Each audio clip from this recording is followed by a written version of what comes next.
Growing up, my family has always been a big part of my life, but I noticed I've never taken the time to learn about more of my family that came before me.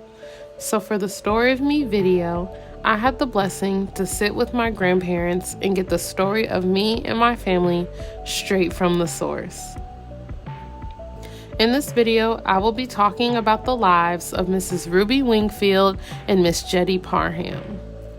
Let's first start with Ruby. Ruby Wingfield spent most of her life in Houston, Texas, where she raised her 5 children. Unfortunately, her husband died at the age of 41, but she later remarried in her life. She also lived around the time of the Great Depression. And for her and her family, they didn't have much money, so they were kind of poor. But what she was really proud of was the beauty store that she owned in the lot next to their house. My grandmother talked about all of the smells that would come from the products that her mother made. In addition to the life of Ruby, she was a very religious woman. And she had her children really involved in the church. And Miss Ruby actually played for the church choir until the day that she died. On the other hand, Ruby also lived a life during segregation, and that definitely took a toll on her and her family's experiences. But that didn't stop her. She still accomplished much in her life.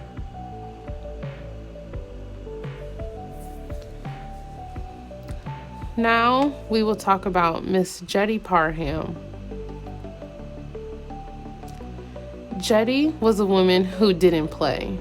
But I'm sure that being one of 12 children in her family came with a lot of responsibilities. Jettie lived most of her life in St. Louis, Missouri.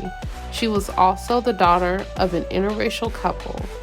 And growing up during the time of segregation gave Jettie and her family some tough experiences growing up.